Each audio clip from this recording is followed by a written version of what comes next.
वन्दे वन्दारुमन्दारं वृन्दावन विनोदिनं वृन्दावनकलानाथं पुरुषोत्तम अद्भुतम्। कल्प वृक्ष के समान फलदाता, वृंदावन में विनोद विहार करने वाले, अनेक कलाओं के स्वामी श्री पुरुषोत्तम की मैं वंदना करता हूँ। नमस्कार सज्जनों, पुरुषोत्तम मास की, अधिक मास की आप सभी को हार्दिक शुभकामनाएं। आज से पुरुषोत्तम मास अर्थात अधिक मास, जिसे मलमास भी कहते हैं, उसका आरंभ हुआ है और श्रावण के महीने में पड़ रहा है। और श्रावण के महीने में जब भी पुरुषोत्तम मास पड़ता है तो हरि हर मिलन समझना चाहिए। हरि का हर से मिलन हो रहा है। तो हम इस पुरुषोत्तम मास के पवित्र पावन पर्व में भगवान पुरुषोत्तम के महत्व को सुनेंगे। और आज हम प्रथम अध्याय और द्वितीय अध्याय की कथा आपको सुनाने जा रहे हैं। तो आप सावधान पूर्वक इसको ग्रहण कीजिए।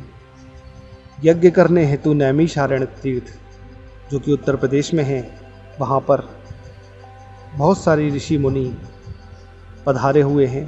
उनके नाम इस प्रकार से हैं: देवल, असित, पैल, सुमंत, पिपलायन, सुमति, कश्यप, जवाली, भृगु, अंगिरा, वामदेव, सुतीक्षण, सरभंग, पर्वत, अगस्त, मांडव, कात्यायन, रथितर, ऋभु, कपिल, रैम्य, गौतम, मुद्गल, कौशिक, गालव, ऋतु, अत्रि, बभ्रु, ऋतत्र, शक्ति, बुद्ध, बोधाय, वसु, कौंडिन्य, पृथु, हरित, धूम्र, शंकु, संकृत, शनि, विभांडक, पंग, गर्ग, कणाद, जमदग्नि, भारद्वाज, धूमप, मौन, भार्गव, कर्कश, शौनक, शतानंद, पिप्पलाद, विष्णु, वृद्ध, जर्जर, जंगम, पार, पारशर, पूर्व, महाकाय, जैमिनी, महाग्रीव, महाबाहु, महोदर, महाबल, उद्धालक, महासन, आर्त, आमलक, प्रिया, ऊर्ध्वबाहु, ऊर्ध्वपाद, एकपाद, दुराधर, दुर्धर, उग्रशील, जालशी, पिंगल, अत्रि, विभु, शांडीर, करुण, काल, कैवल्य, कलाधर, श्वेतबाहु, रोमपाद, कद्रु, कालाग्नि, रुद्रग, श्वेताशक्तर, शरभंग ऋषि, पृथुशवा आदि अनेक ब्रह्मनिष्ठ वेद पाठी ऋषि अपने अपने शिष्यों सहित लोक कल्याण के विचार से यहाँ नैमिषारण्य में एकत्रित हुए। तीर्थाटन करते हुए उसी समय सूत जी महाराज भी उधर आ गए। उन ऋषि मुनियों ने जब श्री सूत जी को देखा तो सभी एक साथ आदर भाव से उठ खड़े हुए और मुनिगण हाथ जोड़कर बोले कि हे सूत जी महाराज, आप चिरायु हो, आपके लिए मनोहर आसन है, इस पर आप विराजमान हो। और इतना कहकर ऋषि मुनि बैठ गए। सूत जी के सुख से विराजमान होने पर ऋषि मुनियों ने जब सूत जी से पूछा कि हे सूत जी महाराज, आप जिस कथा को सर्वश्रेष्ठ सार रूप से विचार रखा हो, उसे भवसागर से पार लगाने वाली ऐसी कथा को अपने श्रीमुख से सुनाने की कृपा करें। तो ऋषि मुनियों के ऐसे विनीत भाव से कहे हुए वचनों को सुनकर श्री सूत जी करभद्र हो आदर से अपने आदर भाव से कहने लगे कि हे मुनिगण, मैं आपको ऐसी कथा अवश्य सुनाऊंगा। मैं सभी पुण्य तीर्थों का भ्रमण करता हुआ कुरु और जांगल देशों में होता हुआ हस्तिनापुर जा निकला। वहाँ सुना कि महापुण्यात्मा राजा परीक्षित अनेक मुनियों सहित अपने राज्य को त्याग कर गंगा तट पर आए हैं। हे ऋषिजनों, मैं अपने मन की शंकाओं के समाधान हेतु गया तो वहीं मैंने भगवान के महातेज से युक्त प्रतापी महामुनि श्री सुखदेव जी के दर्शन का लाभ पाया। और महामुनि श्री सुखदेव जी, जब उन्हें अन्य ऋषियों ने दूर से देखा तो सब एक साथ हाथों को बांधे खड़े रह गए। श्री सुखदेव जी को उन मुनियों ने अपने बनाए हुए कमल करनी का पत्र की भांति उच्च आसन पर विराजमान किया।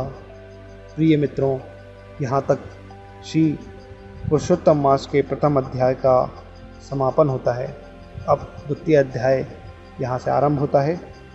तो सूत जी द्वितीय अध्याय में कहते हैं कि हे मुनिगण, राजा परीक्षित ने श्री सुखदेव जी से पवित्र श्रीमद् भागवत महापुराण की मोक्ष दिलाने वाली परम सुंदर कथा को श्रवण किया और मोक्ष प्राप्त किया। उसी कथा का श्रवण कर मैं यहाँ आप लोगों के निकट आया हूँ।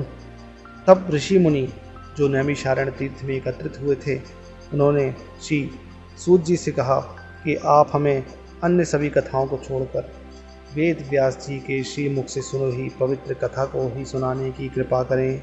तो सूत जी बोले, हे ऋषियों, मैं आपको श्री व्यास जी से सुनी हुई इस कथा को सुनाता हूँ। एक समय नारद जी भगवान नारायण की निवास स्थली जा पहुँचे और नारद जी ने भगवान नारायण को साष्टांग दंडवत कर देवों के देव भगवान नारायण की हाथ जोड़कर स्तुति करने लगे।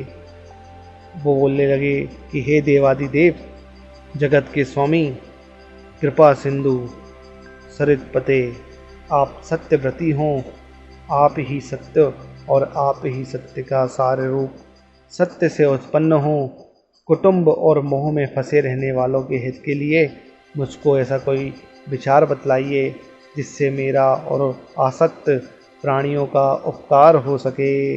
मैं आपके श्रीमुख से श्रवण करने की इच्छा से ब्रह्मलोक से यहाँ आपके लोक में आया हूँ। तो नारद मुनि के वचनों को सुनकर श्रीपति भगवान हंसकर संसार को पावन करने वाली पुण्य कथा कहना आरंभ किया। भगवान नारायण बोले कि हे नारद, अब वृंदावन बिहारी श्री कृष्ण की पुण्य कथा को सुनो। मैं तुम्हें भगवान पुरुषोत्तम का अत्यंत अद्भुत महात्म्य सुनाना चाहता हूँ और इसके श्रवण करने से यश, कीर्ति, पुत्र एवं मोक्ष की प्राप्ति होती है।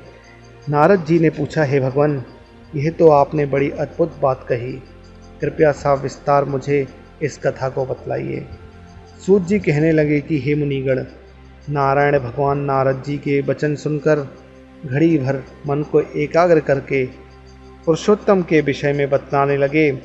उन्होंने बतलाया कि पुरुषोत्तम नामक एक मास है जिसके स्वामी भगवान पुरुषोत्तम साक्षात स्वयं श्री कृष्ण हैं। इसका व्रत करने से पुरुषोत्तम भगवान प्रसन्न होते हैं। तो नारद जी बोले, मैंने स्वामियों सहित चैत्रादि मासों के महत्व को तो सुना है, किंतु हे प्रभु, ये पुरुषोत्तम मास कभी नहीं सुना। सो कृपया मुझे यह बतलाइए कि यह पुरुषोत्तम मास क्या है।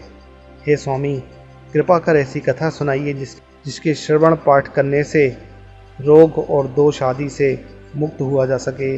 सूत जी कहने लगे, नारद जी के इस प्रकार वचन सुनकर भगवान नारायण मधुर स्वर में बोले, प्रिय मित्रों, यहाँ तक द्वितीय अध्याय था।